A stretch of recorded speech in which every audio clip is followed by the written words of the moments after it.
அனைத்து ஊடக நண்பர்களுக்கும் பத்திரிகை நண்பர்களுக்கும் வணக்கம். பகுஜன் சமாஜ் கட்சியினுடைய தமிழ்நாடு மாநில தலைவர் மறைந்த திரு ஆம்ஸ்ட்ராங் அவர்களுடைய மனைவி அவர்களை நேரில் சந்தித்து அவர்களுக்கு ஆறுதல் கூறி அவருடைய திருவுருவ படத்திற்கு மலர் தூவி அஞ்சலி செலுத்தி வந்துள்ளேன். இந்த படுகொலை மிகுந்த மனவேதனையும் துரதிருஷ்டவசமானது. இந்த படுகொலை செய்துவிட்டு இந்த கொலையாளிகள் இருசக்கர வாகனத்தில் தப்பி செல்கின்ற காட்சி தொலைக்காட்சியை நாங்கள்லாம் பார்த்தோம். இது இந்த கொலை திட்டமிட்டு நடைபெற்றுவதால்தான் தெரிய வருகிறது. சமூகத்தில் எவ்வளவு பெரிய ஆட்களாக இருந்தாலும் இந்த படுபாதக செயலை செய்தவர்களை சட்டத்தை முன் நிறுத்தி அவர்களுக்கு கடும் தண்டனை பெற்றுத்தர வேண்டும் இந்த அரசு.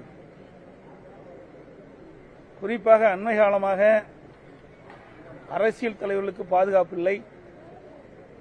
தமிழகத்திலே திருநெல்வேலி காங்கிரஸ் மாவட்ட தலைவர் படுகொலை, சேலத்திலே கழக பகுதி செயலாளர் படுகொலை, அதற்கு பிறகு பிஎஸ்பி மாநில கட்சியினுடைய தலைவர் திரு ஆம்ஸ்ட்ராங் அவர்கள் படுகொலை, இப்படி தொடர்ந்து ஒரு மாத காலத்தில் இந்த படுகொலையில் அரங்கேறியிருக்கின்றது. இன்றைக்கு தமிழகத்தில் சட்ட ஒழுங்கு அடியோடு சீர்கெட்டு விட்டது. இன்றைக்கு அரசியல் கட்சி தலைவர்களுக்கும் பாதுகாப்பு இல்லை, பொதுமக்களுக்கும் பாதுகாப்பு இல்லை, பெண்களுக்கும் பாதுகாப்பு இல்லை. ஆகவே இந்த அரசு உண்மை குற்றவாளிகளை கண்டறிந்து சட்டத்தின் முன் நிறுத்தி அவர்களுக்கு கடும் தண்டனையை பெற்றுத்தர வேண்டும்.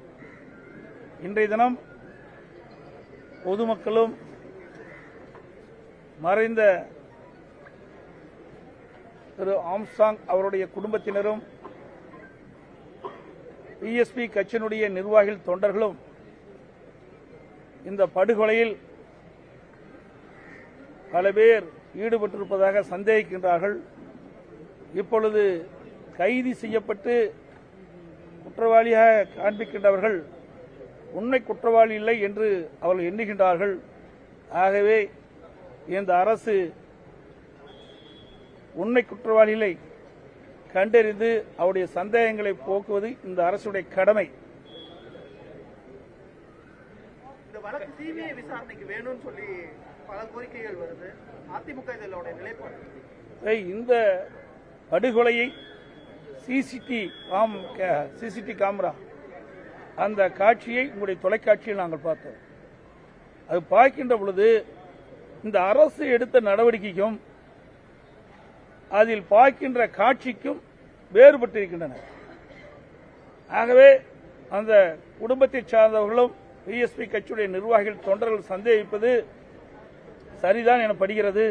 ஆகவே உண்மை குற்றவாளிகளை எவ்வளவு பெரிய ஸ்தானத்தில் இருந்தாலும் அவர்களை கண்டறிந்து நடவடிக்கை எடுக்க வேண்டுமென்றால் இந்த வழக்கை சிபிஐயிடம் ஒப்படைத்தால்தான் நடுநிலையோடு உண்மை குற்றவாளிகள் கண்டுபிடித்து தண்டிக்கப்பட முடியும்.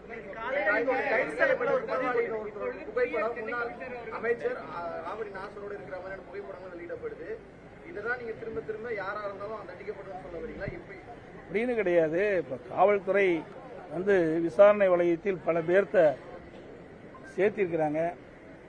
இன்றைக்கு அவர் குடும்பத்தைச் சேர்ந்தவர்களும் படுகொலை செய்யப்பட்ட திரு ஆம்ஸ்ட்ராங் குடும்பத்தைச் சேர்ந்தவர்களும் பிஎஸ்பி கட்சியுடைய நிர்வாகிகளும் சந்தேகிக்கப்படுவது அவருக்கு எந்த இடத்திலும் யாருடையும் பிரச்சனை இல்லை என்ற ஒரு சூழ்நிலையை தெரிவிக்கிறார்கள்.